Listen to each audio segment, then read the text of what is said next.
Comment construire cette mentalité? D'abord, en acceptant que l'inconfort fait partie de la croissance. La difficulté n'est pas le signe que tu échoues, c'est le signe que tu avances. Il est temps de cesser de fuir la douleur. Regarde-la en face et demande-toi, qu'est-ce que je dois apprendre ici? C'est à partir de là que le vrai changement commence. Quand tu rediriges ton attention, non pas vers ce que tu perds, mais vers ce que tu peux apprendre, transformer, construire. Ton attention détermine ton expérience. Si tu considères un défi comme une punition, tu souffriras. Mais si tu le vois comme un entraînement, tu grandiras. Abandonne cette mentalité du tout ou rien. Tu n'as pas besoin d'être parfait, tu as juste besoin de continuer. Un mauvais jour ne veut pas dire que tout est fichu. Un échec ne signifie pas que tu es incompétent. Cela veut simplement dire que tu es en chemin, un chemin qui te façonne. Chaque jour où tu refuses d'abandonner, ton mental devient plus fort. Chaque fois que tu choisis d'apprendre plutôt que de te plaindre, ton caractère s'affirme. C'est ça, une mentalité inébranlable. Elle ne se forge pas dans le confort, mais dans la tempête. Selon la philosophie stoïcienne, cette vision est essentielle. Marc Aurèle disait que l'âme se renforce en résistant. Il ne faut pas souhaiter que la vie soit plus facile, mais que toi, tu sois plus fort. Les stoïciens ne fuyaient pas les épreuves. Ils les affrontaient avec vertu. Pour eux, la vraie liberté ne réside pas dans l'absence de souffrance, mais dans la maîtrise de l'esprit qui l'interprète. Quand tu atteins ce niveau de clarté intérieure, plus rien ne peut vraiment t'arrêter. Tu pourrais tout perdre à l'extérieur. Mais si tu restes solide à l'intérieur, tu as déjà gagné. Fais du progrès ton objectif. Ne cours pas après des résultats immédiats. Concentre-toi sur l'amélioration continue. Apprends à te faire confiance. Pas parce que tout va bien, mais parce que tu sais que tu n'abandonneras pas. Il y aura des moments de doute, des jours sombres. Mais si ta mentalité est ancrée, tu avanceras. Pas grâce à la motivation, mais grâce à la conviction.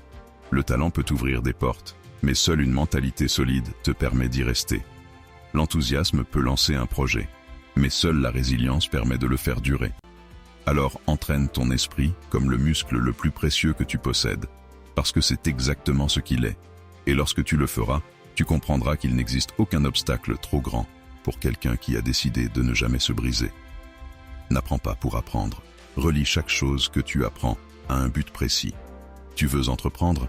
Alors étudie le business, le leadership, la finance. Tu veux mieux communiquer? Plonge dans le langage, écoute des discours, analyse comment les messages sont construits. Tu veux te comprendre en profondeur? Explore la psychologie, la philosophie, l'écriture introspective. Fais-le chaque jour, même un peu, parce que la connaissance ne s'accumule pas d'un coup. Elle se construit dans la constance, pas dans la précipitation. Adapte ton apprentissage à toi. Nous n'apprenons pas tous de la même façon. Certains retiennent mieux en lisant, d'autres en écoutant, en écrivant ou en enseignant. Apprends à te connaître. Crée un système d'études qui te correspond. Élabore tes propres routines d'apprentissage et ne compte pas sur la motivation.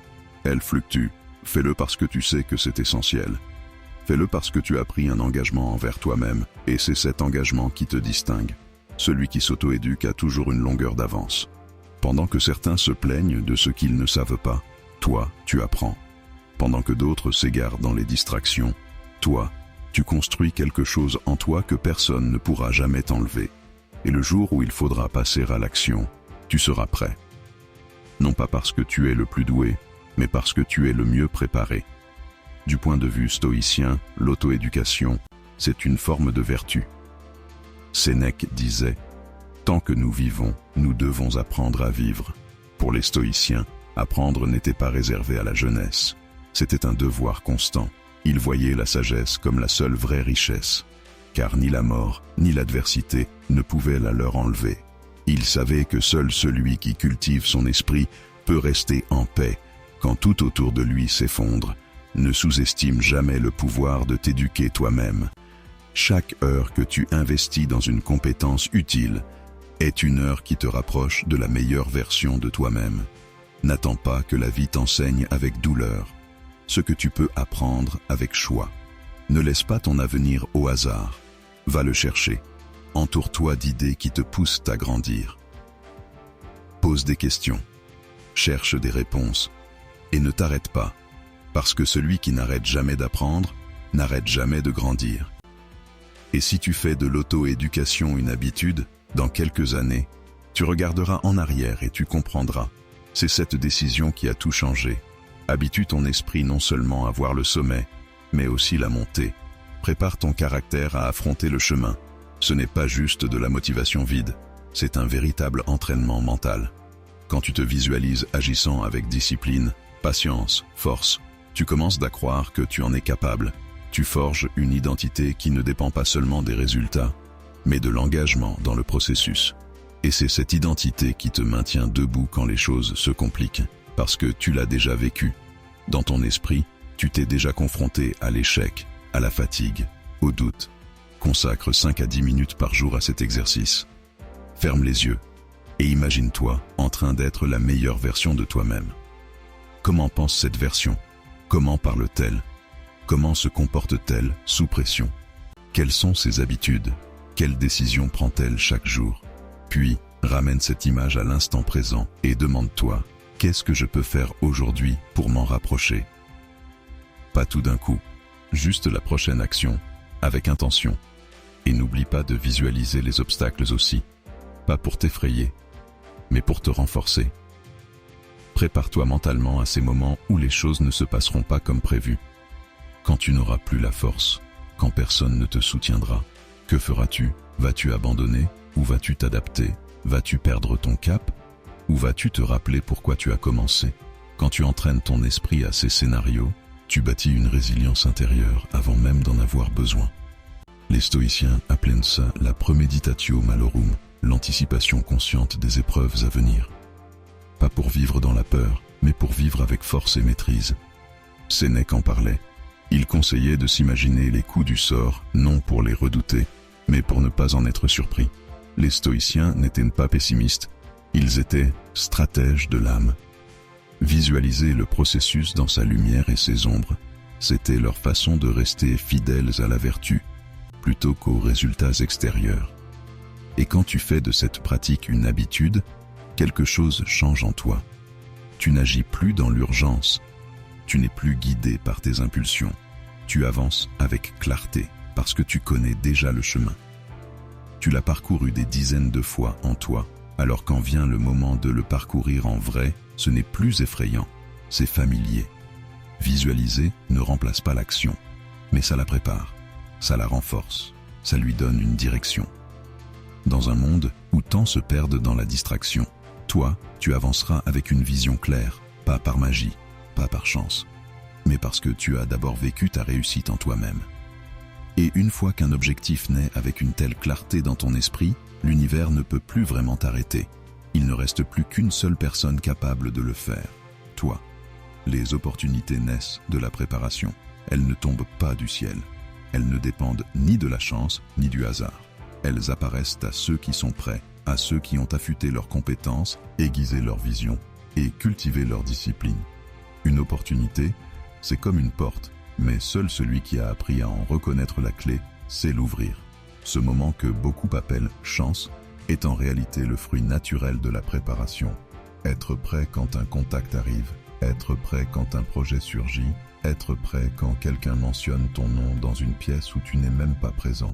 C'est à cet instant que tout peut basculer, mais seulement si tu as préparé le terrain. Comment se préparer? Jour après jour, sans attendre que quelqu'un vienne te motiver, sans espérer des résultats immédiats. Tu le fais parce que tu sais, le moment viendra. Et quand il viendra, tu ne dois pas être dans le doute, ni dans le manque. La psychologie du succès est claire. Le lien entre préparation et opportunité est direct. Ceux qui s'exercent, étudient, se relèvent encore et encore, finissent toujours par créer plus de chances que ceux qui attendent, passivement, un miracle. Ils n'ont pas plus de chance, ils ont plus de vision, plus de constance, et donc plus de capacité à agir vite quand une porte s'ouvre. Tu veux voir plus d'opportunités dans ta vie? Alors, investis en toi chaque jour. Apprends. Lise, écoute, entoure-toi d'idées plus grandes que toi. Étudie ceux qui ont déjà traversé le chemin que tu veux emprunter.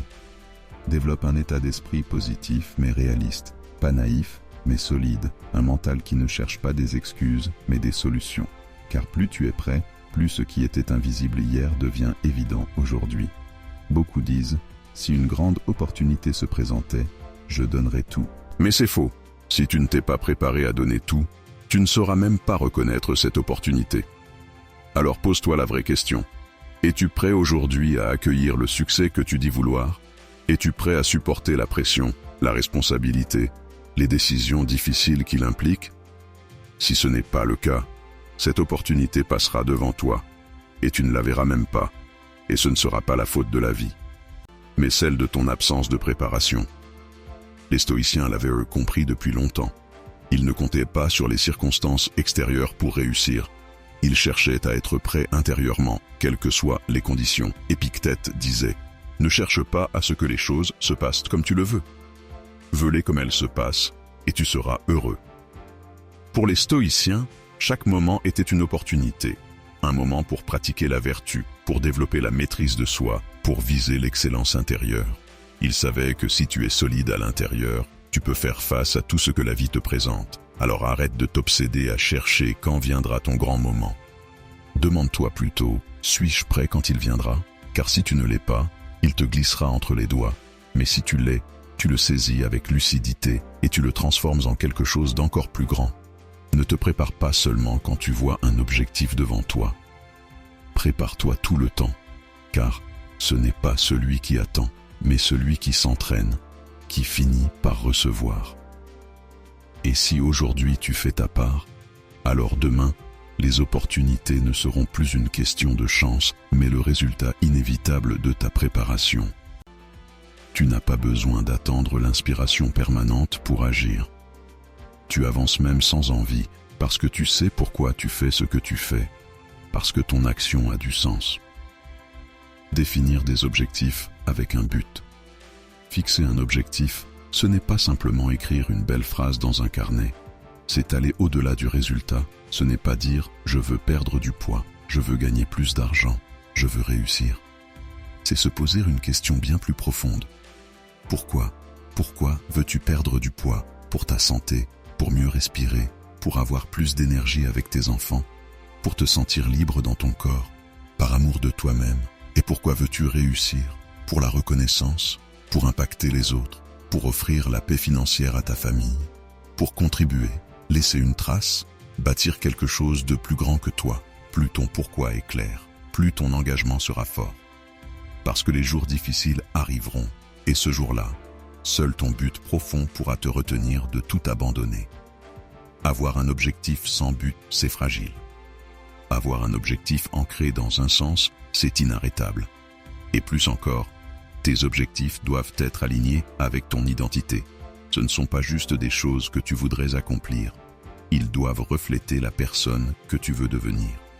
Si tu dis que tu veux être discipliné, alors tes objectifs doivent être cohérents avec tes valeurs. Ils ne doivent pas être une envie passagère, mais une extension naturelle de ton essence. Quand un objectif s'enracine dans tes principes, il cesse d'être négociable, il devient non optionnel. Il fait partie de ton chemin. Pas un simple caprice du 1er janvier. Alors oui, écris tes objectifs, mais surtout, écris pourquoi ils sont importants pour toi. Ne te contente pas d'y penser, mets-les sur papier, noir sur blanc, parce qu'en écrivant, tu clarifies ta vision, tu te confrontes à toi-même, tu révèles ce qui est superficiel et ce qui est vital. Demande-toi, qu'est-ce que cela va réellement changer dans ma vie? À quoi ressemblera ma vie si je l'accomplis? Comment vais-je me sentir? Qui pourrais-je aider grâce à ça? Et surtout, qu'est-ce que je perds si je ne vais pas au bout? Cette clarté émotionnelle, c'est ce qui transforme une simple envie en un engagement réel. C'est ce qui t'apportera la résilience. Quand les progrès seront lents, quand le doute frappera à ta porte, quand tout semblera s'effondrer autour de toi. Parce que ce ne sera plus juste une idée, ce sera une décision d'âme, un choix de vie, un engagement envers toi-même et ce que tu veux construire dans ce monde. Les stoïciens l'avaient compris. Pour eux, la clé était de vivre avec intention. Chaque action devait avoir un sens, ils ne poursuivaient pas des objectifs creux, pas des succès pour l'apparence, pas des rêves dictés par la société. Épictète disait « Ne marche pas sans savoir où tu vas ». Marc Aurèle, lui, se demandait chaque jour « Ce que je fais maintenant, est-ce guidé par le bien ou par le simple désir ?» C'est ça la vraie clé, ne pas agir simplement pour faire, mais pour grandir, pour honorer la justice, le courage, la sagesse et la discipline. Et cette philosophie est plus actuelle que jamais. Quand tu vis avec intention, tu ne te perds pas dans la confusion du monde, tu avances, même lentement, parce que tu sais vers quoi tu vas. Même si tu tombes, même si tout devient flou, tu n'abandonnes pas. Parce que ton objectif a une âme, et chaque pas, aussi petit soit-il, est un acte de fidélité envers ta vision. Ne fixe pas des objectifs par effet de mode, fixe-les parce qu'ils ont un sens, parce qu'ils te touchent profondément, parce que tu sens qu'ils sont faits pour toi.